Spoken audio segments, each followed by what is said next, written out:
Raj K ಕೃಷ್ಣನ ಜೊತೆ ನಮ್ಮ ವಂಶಿ ಡೇಟ್ ಫಿಕ್ಸ್ ಆಗಿದೆ. ಕೃಷ್ಣ ವಂಶಿ ಮಾರ್ಚ್ 2ರಿಂದ ರಾತ್ರಿ 9:30ಕ್ಕೆ ನಿಮ್ಮ ಉದಯ ಟಿವಿಯಲ್ಲಿ.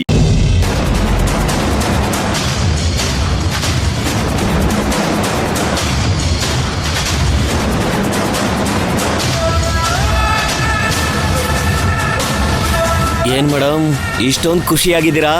ಯಾಕ್ರಿ ಯಾವಾಗ್ಲೂ ನನ್ ಹಿಂದೆನೆ ಬಿದ್ದಿರ್ತೀರಾ? ನನಗ್ ಖುಷಿಯಾಗಿರೋದಕ್ಕೂ ಸ್ವತಂತ್ರ ಇಲ್ವಾ?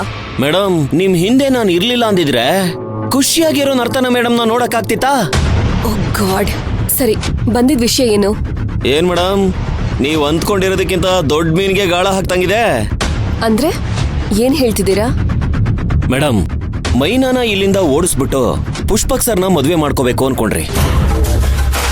ಅದಾಗ್ಲಿಲ್ಲ.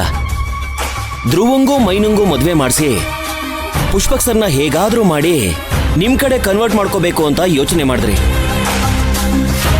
ಅದು ಯಾಕೋ ಅಷ್ಟು ಸುಲಭವಾಗಿ ಆಗ್ತಾ ಇಲ್ಲ. ಅಕ್ಕಿ ಕೂರಕ್ಕೂ ಹಣ್ಣು ಉದ್ರೋಕ್ಕೂ ಒಂದೇ ಸಮಯ ಆಯ್ತು ಅನ್ನೋ ಹಾಗೆ ಮೈನಾ ಗರ್ಭದ ವಿಚಾರನೆ ಮುಂದೆ ಇಟ್ಕೊಂಡು ಪುಷ್ಪಕ್ ಸರು ನಿಮ್ಮನ್ನ ಮದುವೆ ಆಗಕ್ಕೆ ಓಕೆ ಅನ್ನೋ ಹಾಗೆ ಮಾಡ್ಬಿಟ್ರಲ್ಲ ಮೇಡಮ್. ಅದನ್ನು ಹೇಳ್ತಾ ಇದ್ದೀನಿ. ಸುಮ್ನೆ ಹೇಳ್ಬಾರ್ದು ಮೇಡಮ್, ನೀವು ತುಂಬಾ ಅದೃಷ್ಟವಂತೆ. ನೀವ್ ಅನ್ಕೊಂಡಿದ್ದೆಲ್ಲ ನಡೀತಾ ಐತೆ. ನಂಗ್ಯಾಕೋ ನೀವು ನಿಜವಾಗ್ಲೂ ಸಂತೋಷವಾಗಿರೋ ತರ ಕಾಣಿಸ್ತಾ ಇಲ್ಲ. ಏನ್ ಮೇಡಮ್ ಹಿಂಗ್ ಹೇಳ್ಬಿಟ್ರಿ? ನಿಮ್ಗೇನಾದ್ರೂ ಒಳ್ಳೇದಾದ್ರೆ ಮೊದ್ಲು ನಾನೇ ಮೇಡಮ್ ಖುಷಿ ಪಡೋದು.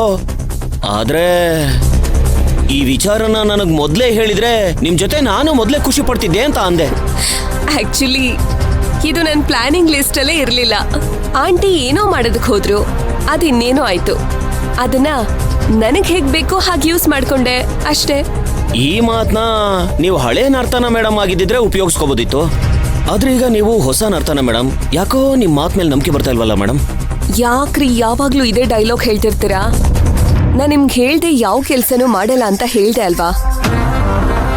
ಇನ್ನು ನನ್ ಮೇಲೆ ನಂಬಿಕೆ ಬಂದಿಲ್ವಾ? ನಂಬ್ತೀನಿ ಮೇಡಮ್, ನಂಬ್ತೀನಿ. ಮೈನನ ಇಲ್ಲಿಂದ ಓಡಿಸ್ಬೇಕು ಅಂತ ಬಂದಿದ್ದ ಸೌಪರ್ಣಿಕಾ ಮೇಡಮ್ನೇ ಕನ್ವಿನ್ಸ್ ಮಾಡಿ ಅವಳು ಇಲ್ಲೇ ಉಳಿಯೋ ಹಾಗೆ ಮಾಡಿ ಪುಷ್ಪಕ್ ಸಾರು ನಿಮ್ಮನ್ನ ಮದುವೆ ಮಾಡ್ಕೊಳ್ಳೋ ಹಾಗೆ ಕನ್ವಿನ್ಸ್ ಮಾಡ್ಬಿಟ್ರಿ. ಇಷ್ಟೊಂದು ಚಾಲಾಕಿ ಇರೋ ನಿಮ್ಮನ್ನ ನಂಬದೇ ಇದ್ರೆ ಆ ದೇವ್ರು ನನಗೆ ಒಳ್ಳೇದ್ ಮಾಡ್ತಾನ ಮೇಡಮ್? ನಂಬ್ತೀನಿ ಮೇಡಮ್, ನಂಬ್ತೀನಿ. ಹೆಂಗೋ ಏನೋ ನೀವ್ ಅನ್ಕೊಂಡು ಸಾಧಿಸ್ಬಿಟ್ರಲ್ಲ ಮೇಡಮ್, ಅಷ್ಟು ಸಾಕು ನನಗೆ. ಮೇಡಮ್ ಇದೇ ಖುಷಿಗೆ ಪಾರ್ಟಿ ಗೀಟಿ ಇಲ್ವಾ? ಕೊಡ್ಸೋಣ ರೀ. ನಂದು ಪುಷ್ಪಕ್ತು ಮದ್ವೆ ಆಗೋಗ್ಲಿ, ದೊಡ್ಡ ಪಾರ್ಟಿನೇ ಕೊಡಿಸ್ತೀನಿ. ಅದೆಲ್ಲ ಆಗುತ್ತೆ ಬಿಡಿ ಮೇಡಮ್. ಬಾಲರಾಜ್, ಆಕ್ಚುಲಿ ನಾನೀಗ ಒಂದು ಹ್ಯಾಪಿ ಮೂಮೆಂಟ್ನ ನಾನು ಎಂಜಾಯ್ ಮಾಡ್ಬೇಕಂತಿದ್ದೀನಿ. So kindly leave me alone. Enjoy ಮಾಡೋ. ನಿನಗೂ ಪುಷ್ಪಕ್ಕೂ ಮದ್ವೆ ದಿನ ಹತ್ರ ಬರ್ಲಿ. ನಿನ್ನ ನಂದಾರಿಲ್ಲೇ ಟ್ರ್ಯಾಕ್ ಮಾಡಿ ನಾನು ಹೇಗೆ ನನ್ನ ಲೈಫ್ನ ಎಂಜಾಯ್ ಮಾಡ್ತೀನಿ ಅಂತ ನೋಡ್ತಾ ಇರು.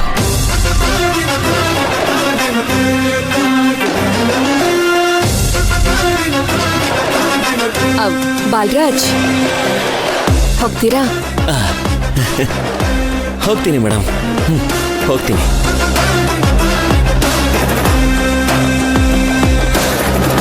ಅಂತೂ ಇಂತೂ ಒಂದು ದೊಡ್ಡ ಟೆನ್ಷನ್ ಕಡಿಮೆ ಆಯ್ತು.